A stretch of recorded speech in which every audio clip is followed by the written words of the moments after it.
Hello again, everyone. Edwin Learnard back once again. In this YouTube astrological segment, I'm going to be dissertating and talking about a Libra chart or final signature in a natal horoscope. Now, as most of you know, you determine a chart signature by finding out what you have the majority of in terms of an element in your chart and the quality. Now, element is fire, earth, air, and water, and as most of you know, the qualities are fixed, cardinal, immutable signs. So if you have the majority of your influences in air, and you have the majority of them in cardinal signs, that would equate to a Libra signature. Now, the influences I'm referring to are the 10 planets and the ascendant in midheaven. So there's 12 total. Now, somebody that has a Libra chart or final signature in their natal horoscope may be a little bit more charming, tactful, diplomatic, more about peace, negotiating than someone. Let's say if they had a different, let's say they had a sun, moon, and ascendant that wasn't in Libra, it would add some of those qualities to it. Now, when I look at chart signature, well, chart signature is basically kind of like that overall tone or flavor that of that person's horoscope, but I don't think it supersedes or overrides the sun, moon, or ascendant, because I believe those are very strong proponents in one's natal chart. Now, I do believe, though, it can give that little extra flavoring or nuance of those attributes, those qualities of Libra, and it can give maybe a little direction as far as that sign goes. Now, if when I say direction, it can be something where somebody can have those that sun, moon, and ascendant, and for example, all in signs that weren't Libra. But since Libra is about the peacemaker, the negotiator, this person can be a little bit more about being kind of the mediator in a lot of their activities. May have a hard time taking sides. There might be a little bit of ambivalence because the person generally doesn't like to emphasize one side over the other, especially if a mutual friend would be involved, for example.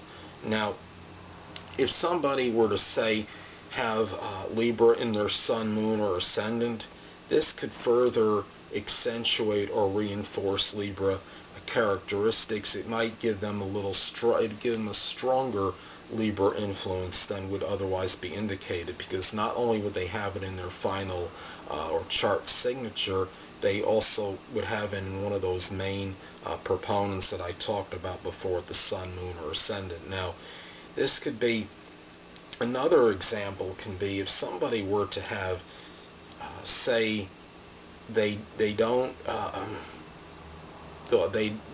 have any, let's say, those three majors, the sun, moon, or ascendant in Libra, and let's say they didn't even have any Libra at all in their chart in terms of any planets in Libra, and the ascendant and the MC were not in Libra.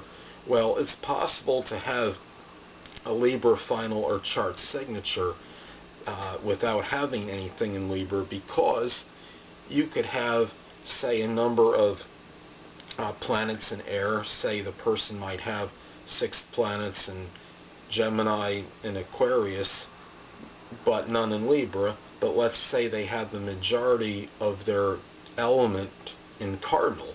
So cardinal air would equate to Libra. That would be a Libra signature. So that can give somebody a little added a flavoring of a sign that they may have not been cognizant that they even had before. So that really is something to consider when you look at a chart or final signature in one's natal horoscope.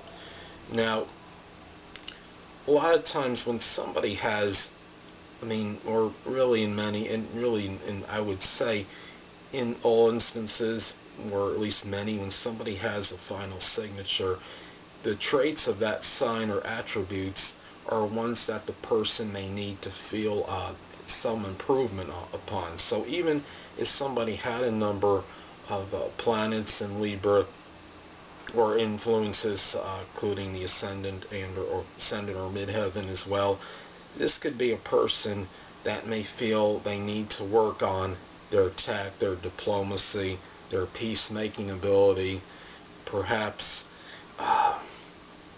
the negotiation, ability to reconcile, being able to be a mediator, not taking sides as much as maybe they feel they take sides too much in situations, maybe be more charming. So there might be these people that have a Libra chart signature, regardless whether they have any Libra in their horoscope or not. They may feel that they need to work on those attributes and try to show improvement in them and emphasize or accentuate those characteristics more than they are. So even if they are strongly emphasizing it, there might be a sense of lack in terms of those qualities. So it's just something where you have to, I think, keep everything in perspective in a natal chart. And I always talk about not isolating any one particular element or aspect, and that goes for the final or chart signature as well, and to just take the whole chart as a whole. And just because, as I stated before, if somebody has a Libra chart signature, I don't believe that dominates the whole horoscope, because there are stronger elements, I believe, in a person's horoscope than that chart signature, but that is my opinion and an opinion only. However, the chart signature is supposed to give somebody that overall flavor or that tone of that person's chart. So anyway, people, that'll conclude this YouTube astrological segment for Libra or chart signature in a natal horoscope. And stay tuned next time, where I'll be dissertating and talking about a Scorpio chart signature in a natal chart. Two things I want to get with you on before I head out. Firstly, the stars may impel, but do not compel. And secondly, never isolate any single astrological element, aspect, planetary placement, position, configuration, influence, or what have you, and make an analysis of a person, astrologically speaking, based on this alone, because a person astrologically is the sum of all their components in their natal chart and not just one. Until next time, people, stay well.